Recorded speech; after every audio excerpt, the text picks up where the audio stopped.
தோராயமான விஷயத்தை வச்சு எப்படி ஒரு அக்யூரேசியான ஒரு பலன் சொல்ல முடியுமா? முடியாது. ஆனா இந்த திருக்கணித பஞ்சாங்கம்ன்றது என்னன்னு பாத்தீங்கன்னா, பரிகாரம்ன்றது கண்டிப்பா வேலை செய்யும். ஏன்னா ஒரு ஜாதகத்துல இருக்கிற 12 வீடுகள்ல 2 விஷயத்தை தான் நம்ம தவிர்க்க முடியாதது, ஏத்துக்கிட்டு தான் ஆகணும். என் நம்பிக்கை இல்லாம என்னமே இந்த ஜோசியம் சொல்லிட்டேன், நான் அந்த கோயிலுக்கு போறேன், 48 நாளைக்கு போக சொல்லியிருக்கேன், இன்னும் போய்கிட்டு 10 நாளைக்கு போகிறேன். அஷ்டமி நவமி வர்றப்ப நல்ல காரியம் செய்யக்கூடாது, நல்ல காரியம் தான் செய்யணும். ஆனா நல்ல காரியம் எதுன்றத மக்களுக்கு தெரியும். சுவாமி கேட்கிறாரோ இல்லையா, மக்களே சொல்ற அளவுக்கு வந்துட்டாங்க. இன்னும் அவங்களே நேரடியா பிரார்த்தனையில அவங்களே சொல்ற அளவுக்கு வந்துடும்.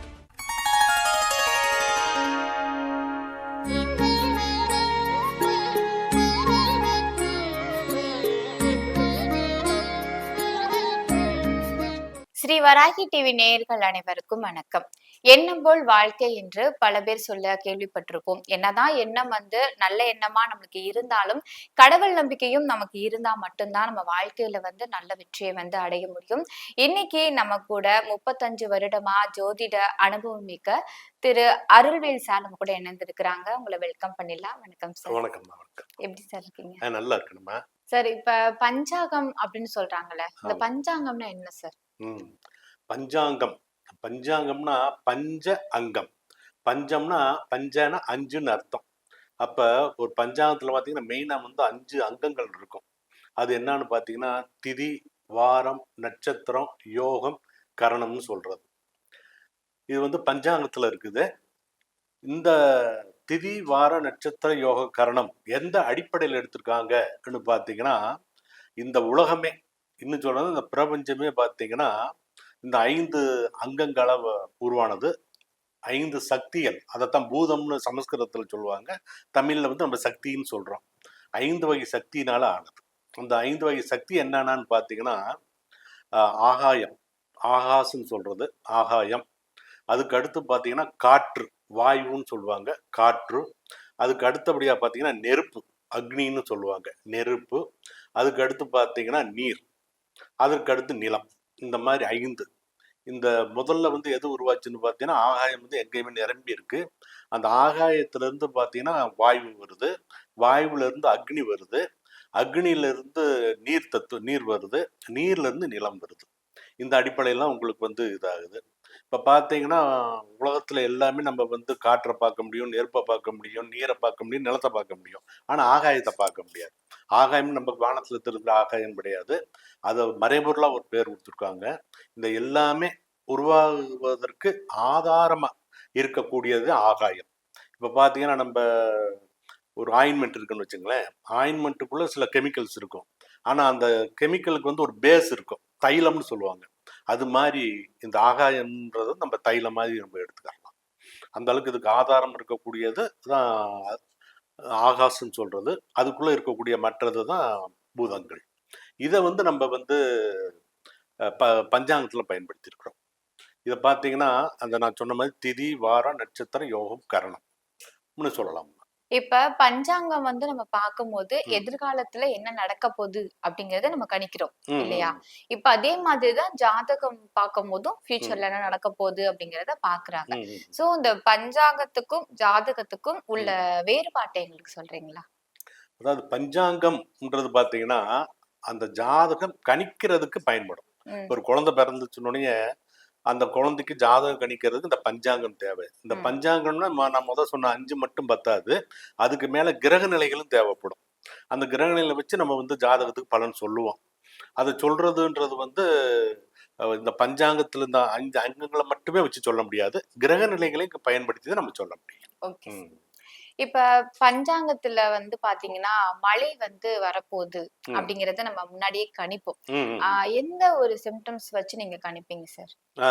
நல்ல கேள்வி. இப்ப பாத்தீங்கன்னா இந்த பஞ்சாங்கத்துல கொஞ்சம் அனுபவம் இருக்கிறவங்களுக்கு பாத்தீங்கன்னா பானு மத்தியமம்னு ஒண்ணு போட்டிருப்பாங்க. பானு மத்தியமம், பானுனா சூரியன். இந்த சூரியன் புதனுக்கும் சுக்கிரனுக்கும் இடையில இருக்கும் காலகட்டத்துல பாத்தீங்கன்னா அப்பதான் மேகம் உற்பத்தி ஆகி மேக உற்பத்தி ஆறுன்றது உங்களுக்கு வந்து மார்கழி மாதத்துல பூராட நட்சத்திரத்துல சூரியன் வர்றப்ப வந்து அந்த கரு உண்டாகும், மழை பெய்யறதுக்கான கரு உண்டாகும். அதுக்கடுத்து எப்பெல்லாம் உங்களுக்கு வந்து சூரியனுக்கும் புதன் சுக்கிரனுக்கும் நடுவுல சூரியன் வர்றாரோ அந்த காலகட்டத்தில் வந்து மழை பெய்யும்ன்றது ஒரு கணக்கு. அது வந்து பார்த்தீங்கன்னா பல நேரங்களில் சரியா இருக்கு, சில நேரங்களில் தவறி போகுது, அதிகபட்சம் சரியா இருக்கும். பஞ்சாங்கத்தை வச்சு நம்ம ஃபியூச்சரை வந்து கணிக்கிறோம்.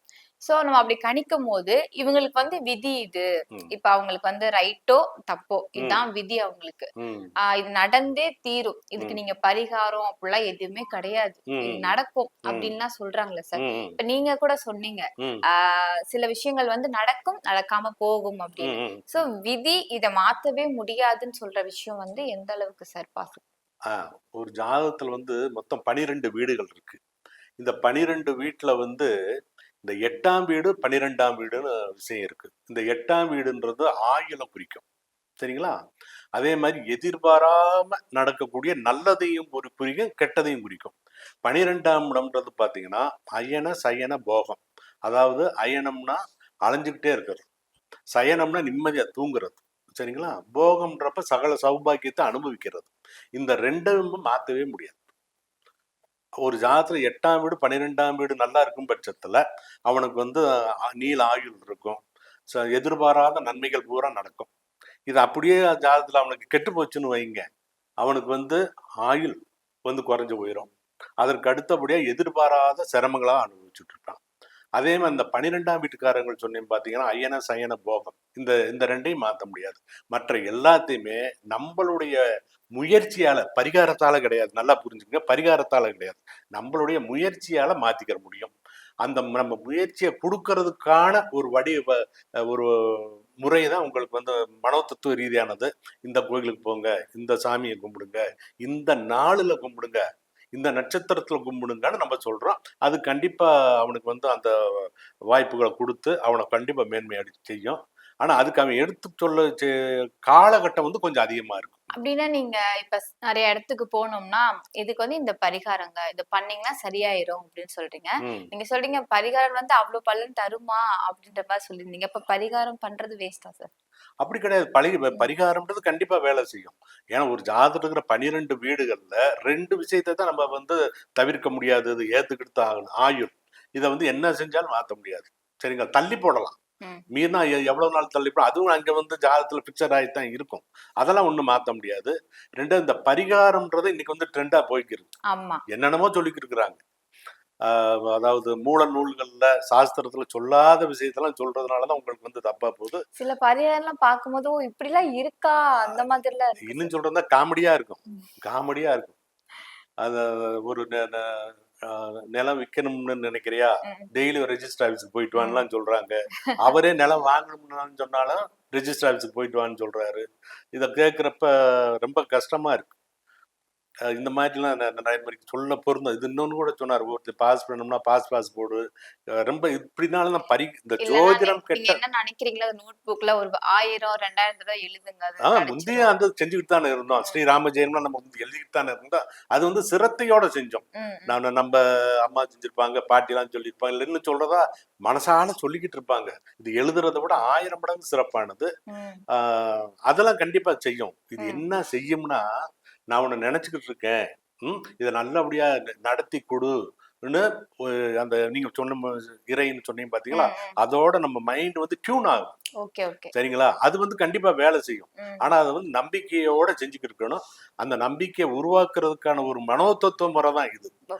நம்பிக்கை இல்லாம நம்ம இந்த ஜோசியம் சொல்லிட்டேன், நான் அந்த கோயிலுக்கு போறேன், 48 நாளைக்கு போக சொல்லியிருக்கேன், இன்னும் போய்கிட்டு 10 நாளைக்கு போவேன், அதுக்கு மேல போக மாட்டேன். ஏன் போக மாட்டேன்னா, எனக்கு கடன் தர்றதுக்கு ஆள் இருக்கான், எனக்கு உதவி பண்றதுக்குலாம் ஆள் இருக்காங்க.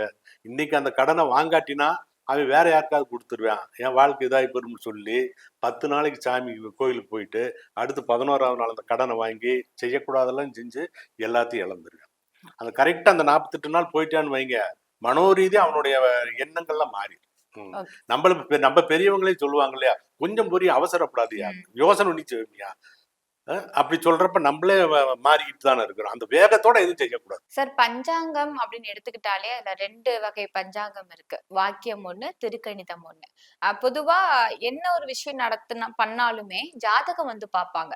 சோ என்னென்ன விஷயங்களுக்கு வந்து பஞ்சாங்கம் வந்து பார்க்கணும். வாக்கிய பஞ்சாங்கம் நல்லதா? இல்ல திருக்கணித பஞ்சாங்கம் நல்லதா? நல்ல கேள்வி. வாக்கிய பஞ்சாங்கம், திருக்கணித பஞ்சாங்கம்னு 2 வகையான பஞ்சாங்கம் நம்ம தமிழ்நாட்டுல இருக்கு. இந்திய அளவுலயும் இருக்கு. சரிங்களா? இதுல நம்ம தமிழ்நாட்டுல மட்டும்தான் அந்த வாக்கிய பஞ்சாங்கம் சொல்லியிருக்கோம். இதை தாண்டி நீங்க கேரளா போயிட்டாலும் சரி, கர்நாடகா போயிட்டாலும் அதுக்கு மேல போனா முழுக்க முழுக்க திருக்கணிதம் தான். இந்த வாக்கிய பஞ்சாங்கத்தை ஆதாரமா வச்சுதான் உங்களுக்கு வந்து திருக்கணித பஞ்சாங்கம் வந்திருக்கு. நல்லா புரிஞ்சுக்கோங்க. இப்ப நம்ம வந்து பட்டன் செல் வச்சிருக்கோம். அது அப்படியே கொஞ்சம் கொஞ்சமா மாடர்னைஸ் ஆகி இன்னைக்கு வந்து ஸ்மார்ட் போன் வரைக்கும் வந்திருக்கு இல்லைங்களா? அதுக்காக இன்னைக்கு நம்ம வந்து பட்டன் செல்லை வச்சுக்கிட்டு இருக்கிறோமா? இல்ல. அது மாதிரிதான் இந்த வாக்கிய பஞ்சாங்கம்ன்றது பாத்தீங்கன்னா நோட்ஸ் மாதிரி. நம்ம ஸ்கூல்ல படிக்கிறப்ப நோட்ஸ் பயன்படுத்திக்கிறோம் இல்லையா? ஒரு எளிமையா ஈஸியா பாஸ் பண்றதுக்கான ஒரு இன்ஸ்ட்ருமெண்ட் தான் அந்த வாக்கியம் பஞ்சாங்கம். அதுல சொல்ற கிரக நிலைகள் பாத்தீங்கன்னா தோராயமானது. நல்லா கவனிச்சுக்குங்க. தோராயமான விஷயத்தை வச்சு எப்படி ஒரு அக்யூரேசியான ஒரு பலன் சொல்ல முடியுமா? முடியாது. முடியாது. ஆனா இந்த திருக்கணித பஞ்சாங்கம்ன்றது என்னன்னு பாத்தீங்கன்னா, அந்த வாக்கிய பஞ்சாங்கத்தை பேஸ் பண்ணி இன்னைக்கு அளவுக்கு வானியல் ரீதியா என்னென்ன ஒரு அப்டேட் பண்ணியிருக்கிறாங்களோ, இப்ப நம்ம செய்யல, உலக அளவுல இருக்கிற வானியல் அறிஞர் பூரா ப்ராசஸ் பண்ணி அப்பப்போ அப்டேட் பண்ணிக்கிட்டே இருப்பாங்க. அது மூலியமா கணிக்கிறது தான் திருக்கணித பஞ்சாங்கம். ஒரு விஷயமா, இந்த பஞ்சாங்கத்தோட நோக்கம் என்னன்னு பாத்தீங்கன்னா, வானத்துல இருக்கக்கூடிய கிரக நிலைகளை கரெக்டா சொல்றதுதான் பஞ்சாங்கத்தோட நோக்கம். அந்த வகையில பாக்குறப்ப நீங்க போய் வாக்கிய பஞ்சாங்கத்து பிரகாரம் ஒரு கிரகம் இருக்கிற நிலையை பார்க்கறதுக்கும், திருக்கணித பிரகாரம் இருக்கிற நிலைக்கும் பார்த்தீங்கன்னா, திருக்கணிதத்துல என்ன சொல்லியிருக்கோ அது பிரகாரம் தான் வானத்துல கிரகம் இருக்கும். அதனால நம்ம வந்து ஒரு அறிவுபூர்வமா சிந்திக்கிறவங்க திருக்கணிதத்தை தான் ஃபாலோ பண்ணணும். இந்த தொழில்முறை ஜோதிடம்னாலும் சரி, ஜோதிடத்துல ஆர்வலர்களும் சரி, முதல்ல இப்ப நான் சொன்ன ஒரு விஷயத்த ஒரு மெசேஜா எடுத்து நீங்க கொஞ்சம் யோசனை பண்ணீங்கன்னா, நான் சொல்றதுல இருக்கிற அர்த்தத்தை இங்க முழுமையா புரிஞ்சுக்கிறோம். குரு பயிற்சி, சனி பயிற்சி வந்து திருக்கணித பஞ்சாங்கத்தை வச்சு நம்ம பொது பலன்கள் பாக்குறோம் இல்லையா? சோ 12 ராசிக்குமே இந்த பொது பலன்கள் எப்படி பாக்குறது சார்? நல்ல கேள்வி. இப்படி சொல்லிட்டு இருக்கிறப்ப சிலருக்கு என்ன வந்துரும்னா, என்ன சார் கோயில்ல பூரா உங்களுக்கு வந்து இப்ப வாக்கிய பஞ்சாங்கத்தை தானே பயன்படுத்துறாங்க.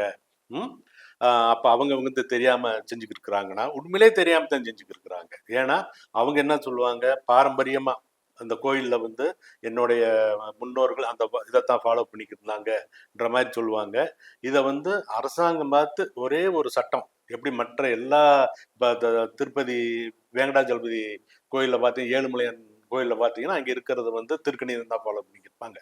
நம்ம கவர்மெண்ட் பார்த்து ஒரே ஒரு சட்டம், கண்டிப்பா வந்து அறிவியல் பூர்வமான திருக்கணித பஞ்சாங்கத்தான் தமிழகத்துல இருக்கிற அனைத்து திருக்கோயில்களையும் பயன்படுத்தணும் ஒரே ஒரு சட்டம் போடட்டும். அடுத்த நிமிஷம் இந்த பிரச்சனையும் இல்லாம போயிடும். நம்ம 12 ராசிகளுக்குமே இந்த திருக்கணித பஞ்சாங்கத்தை வச்சு எப்படி பொது பலன்கள் பார்க்கலாம்? அதான் பலன் சொல்லிட்டாவே திருக்கணிதத்தை வச்சுதான் பார்க்கணும். இப்ப என்ன பாத்தீங்கன்னா, அதிகமான நாளா ஒரு வரைக்கும் ஒரு 10, 40, 50 வருஷம் வச்சுங்களேன், இந்த ஜாதகத்துல வந்து சந்திரன் போட்டிருப்பாங்க. அந்த ராசி கட்டம் இருக்கும். அந்த ராசி கட்டத்தை சந்திரன் முழுசா கூட எழுதிப்பாங்கன்னு வைங்களேன். அதைத்தான் ராசின்னு சொல்லுவாங்க. சந்திரன் இருக்கக்கூடியது எந்த ராசியில இருக்கோ அதை ராசின்னு சொல்றோம். இந்த சந்திரன் வந்து ஒரு ராசியில ஏறக்குறைய ஒரு 2.25 நாள் இருப்பார். சரிங்களா? இது எதுக்கு அந்த காலத்துல சொன்னா, இப்ப இன்னைக்கு மாதிரி ஜோதிடம்லாம் அந்த அளவுக்கு பரவலாக்கப்படல. யாரோ ஒரு ஆளு பாத்துக்கிட்டு இருப்பாங்க. ஊருக்கு ஒரு ஆள் இருப்பாரு, பஞ்சாங்கத்தை வச்சிருப்பாரு. அவர்கிட்ட போய் சாமி நிக்கிறேன், இந்த காரியத்தை செய்யலாமா, என் பொண்ணை இவனுக்கு கொடுக்கலாம்னு நினைக்கிறேன், இதை செய்யலாமா, இந்த மாதிரி கேட்பாங்க. ஆனா இன்னைக்கு வந்து கண்டிப்பா வந்து ஊருக்கு, அதாவது அதான் சொல்றேன், வீட்டுக்கு ஒரு ஆள் வந்துட்டாங்க, இன்னும் கொஞ்ச நாள்ல வந்துருவாங்க. என்னோட இது நோக்கமே அதுதான். அப்படி இருக்கிறப்ப இந்த 2.25 நாள் சொன்னேன் பாத்தீங்களா, இதே இது லக்னம்னு பாத்தீங்கன்னா 2 மணி நேரத்துக்கு ஒரு தடவை ராசி மாறிக்கிட்டே இருக்கும். இப்ப வந்து மேச லக்னம் ஓடிக்கிட்டு ஒரு பேச்சு வச்சுங்க, அடுத்து 2 மணி நேரம் கழிச்சு பிறக்கிறவனுக்கு வந்து ரிஷப லக்னமா இருக்கும், அடுத்த 2 மணி நேரம் கழிச்சு பிறக்கிறவனுக்கு மிதுன லக்னமா இருக்கும். ஆனா இந்த சந்திரன் பாத்துக்கிட்டோம்னா இன்னைக்கு வந்து கார்த்திகை நட்சத்திரம், அப்ப மேசத்துல சந்திரன் இருப்பாரு. அப்ப உலகத்துல எந்த மூலையில பிறந்தாலும் அவனுக்கு வந்து மேச ராசியா தான் இருக்கும். சரிங்களா? அப்ப எல்லாத்துக்கும் ஒரே பலன் சொல்ல முடியுமா? முடியாது. ஏன்னா இந்த ஒரு நாள்ல வந்து மேச லக்னம் வந்துரும், ரிஷப லக்னம் வந்து, மிதுன லக்னம், 12 லக்னமும் வந்துரும். அப்ப ராசியை வச்சு பலன் சொல்றதா, அதாவது சந்திரன் இருக்கக்கூடிய ராசியை வச்சு பலன் சொல்றதா, இல்ல லக்னம்னு ஒரு ஜாதத்துல லக்குன்னு போட்டிருப்பா, இல்ல லான்னு போட்டுக்கிற வச்சு பலன் சொல்றதான்னு பார்த்தா, ஒரு நல்ல ஒரு ஜோசியர் வந்து லக்னத்தை வச்சு தான் சொல்லணும். இன்னும் கொஞ்சம் தெளிவா அதுல இருந்து மேம்பட்டு போனால் வந்து இந்த ராசி சக்கரத்தையும் பக்கத்துல வச்சுக்கிறணும், நவாம்ச சக்கரத்தையும் வச்சுக்கிட்டு ரெண்டையும் இணைச்சு பலன் சொல்லணும். அவன் இன்னும் கொஞ்சம் மேம்பட்டான். இன்னும் அதை விட டிகிரிக்கு கணக்கு இருக்குது. கரெக்டா ஒவ்வொரு வீடு இத்தனை டிகிரில ஆரம்பிச்சிருக்குன்னு சொல்லி வச்சு பலன் சொல்றது இன்னும் மேம்பட்டது. இன்னும் காலப்போக்கில் அந்த இது நடைமுறைக்கு வந்துடும். சார், கேலண்டர்ல கௌரி பஞ்சாங்கம் சொல்லி இருக்கு இல்லையா? ம், அத பத்தி எங்களுக்கு கொஞ்சம் விளக்கமா சொல்லுங்க சார். நல்ல கேள்வி. இப்ப பாத்தீங்கன்னா, இப்ப ஞாயிற்றுக்கிழமைன்னு எடுத்துக்கிங்களேன், காலையில 6 to 7:30 வந்து உத்தியோகம்னு போட்டிருப்பாங்க. அதுக்கப்புறம் 7:30 to 9 வந்து அமிர்தம்னு போட்டிருப்பாங்க. இது என்னன்னு பாத்தீங்கன்னா, எல்லாமே ஒரு கோடு வேர்டு தான். இப்ப நம்ம ஆளுங்க வந்து எதையுமே ஓப்பனா சொல்றதெல்லாம் கிடையாது. ஆமா. எல்லாத்துலயுமே ஒரு இக்கனாவை வச்சு வச்சு புரிஞ்சவே புரிஞ்சுக்க, புரியாதவே போய்க்கன்ற மாதிரி தான். அது அந்த கோடு வேர்டை பூராமே மாத்திட்டோம்னாவே ஜோதிடம்ன்றது ரொம்ப எளிமையாகி போயிடும். அந்த முறையில நீங்க கௌரி பஞ்சாங்கத்தை எடுத்து வச்சுட்டு பாத்தீங்கன்னா, எங்கனெல்லாம் உத்தியோகம்னு போட்டிருக்கோ அது பூரா சூரியனை குறிக்கும். ஓகே. சரிங்களா? உத்தியோகம்னு இருந்தா சூரியன். அப்ப ஞாயிற்றுக்கிழமை காலையில 6 மணி 6 மணில இருந்து 7:30 மணி வரைக்கும் சூரியன் அந்த நேரத்தை ஆளுமைப்படுத்துவார், ஆதிக்கம் செலுத்துவார்னு வச்சுக்கோங்க. அதுக்கு அடுத்து அமிர்தம்னு போட்டிருக்கோம். எங்கெங்கனையெல்லாம் அமிர்தம்னு போட்டிருக்கோ அது பூராமே சந்திரனை குறிக்கும். சரிங்களா? அதுக்கு அடுத்து ரோகம்னு போட்டிருக்கோம். ரோகம்னா செவ்வாயை குறிக்கும். சரிங்களா? ஏன்னா ரோகம்னா வந்து காயம்னு அர்த்தம். சரிங்களா? இந்த செவ்வாய் அடிதடி தகராறு போய்க்கு இருப்பாங்க, அதனால ஒரு காயம் ஏற்பட்டோம்னாக்கா ரோகம். அதனால எங்கெங்க ரோகம்னு போட்டிருக்கோ அது பூரா உங்களுக்கு வந்து செவ்வாயை குறிக்கும். அதுக்கு அடுத்து தனம்னு போட்டிருக்கோம். அந்த கௌரி பஞ்சாயத்து எங்கெங்க தனம்னு போட்டிருக்கோம், சாரி லாபம்னு போட்டிருக்கோம். லாபம்னா புதனை குறிக்கும். ஏன்னா புதன்னா வியாபாரத்தை குறிக்கிறவர். அதனால அவர் செய்யற தொழில ஒரு லாபத்தை பார்க்கணுன்றதுக்காக புதன் லாபம்னு எங்கெங்க இருக்கோ அது பூரா புதன். அதுக்கு அடுத்து தனம்னு இருக்கும். இந்த தனம்ன்றது குருவை குறிக்கும். சரிங்களா? அதுக்கு அடுத்து சுகம்னு போட்டிருப்பான். சுகம்னா சுக்கிரனை குறிக்கும். அதுக்கு அடுத்து சோரம்னு போட்டிருப்பேன். இந்த சோரம்னா வந்து சனி. சோரம்னு எங்கெங்க வருதோ சனி. பாவம் இந்த ஜோசியர் பூராமே பாத்தீங்கன்னா சனியையும் செவ்வாயையும் படாத பாடி கொடுத்துருக்கோம். இருக்கிறதுலே ஒரு அற்புதமான கிரகம் எதுன்னு பாத்தீங்கன்னா சனிதான். நல்லதை செஞ்சாலும் அருமையா நிதானமா நல்லதை செய்வாரு, கெடுத்தாலும் மெதுவா கெடுப்பாரு. அப்ப சனின்னா சோரம் போட்டிருக்காங்க. அதுக்கு அடுத்தபடியா விஷம்னு போட்டிருப்பேன். இந்த விஷம்ன்றது என்னன்னு பாத்தீங்கன்னா ராகு கேதுவை குறிக்கும். அப்ப நீங்க அதை அப்படியே மாத்திக்கங்க. அதே மாதிரி பாத்தீங்கன்னா இது அப்படியே நீங்க வந்து சிலர் வந்து இந்த கௌரி பஞ்சாங்கத்தையும் பயன்படுத்திக்கிடுவாங்க, அதோட இந்த ஓரையும் பயன்படுத்திக்கிடுவாங்க. ரெண்டையும் போட்டு குழப்பிடுவாங்க. அதை செய்யக்கூடாது. ஏதாவது ஒன்ன ஃபாலோ பண்ணணும். இதுல எதை ஃபாலோ பண்றது பெட்டர்னு பாத்தீங்கன்னா இந்த கௌரி பஞ்சாங்கத்தை ஃபாலோ பண்றது பெட்டர். நம்ம இந்து முறையில தான் எதையுமே இந்த 8 பிரிக்கிறதுன்னு சொல்றோம் பாத்தீங்களா? இப்ப வந்து இந்த ஒரு நாளையும் பாத்தீங்கன்னா பகல் பொழுது இரவு பொழுதுன்னு 2 பிரிச்சிருப்போம். அந்த பகல் பொழுதை வந்து 8 பிரிச்சிருப்போம். 8ல தான் இந்த சூரியன்ல இருந்து ராகு வரைக்கும் 8 காலமா பிரிச்சிருப்பாங்க. இன்னும் கெட்டிக்காரத்தனமா இன்னும் கொஞ்சம் யோசிக்கணும்னு நினைக்கிற ஆளுங்க வந்து இந்த 1.5 மணி நேரத்தை 8 பிரிக்கலாம். 1.5 மணி நேரம்னா உங்களுக்கு வந்து எவ்வளவு நேரம் வரும்? 90 நிமிடம் வரும். இந்த 90 8ஆல பார்த்தா நெருக்கி ஒரு 11 நிமிடம் வரும். அதை சப்டிவைட் பண்ணலாம் போகலாம். அது யோசிக்கிறாலும் யோசிச்சு பார்க்கட்டும். நல்லதுமா. இப்ப அஷ்டமி நவமி வரும்போது எந்த ஒரு நல்ல காரியமும் பண்ணக்கூடாதுன்னு சொல்றாங்க இல்லையா? அது எதனால சார்? அதாவது அஷ்டமி நவமி வர்றப்ப நல்ல காரியம் செய்யக்கூடாது, நல்ல காரியம் தான் செய்யணும்.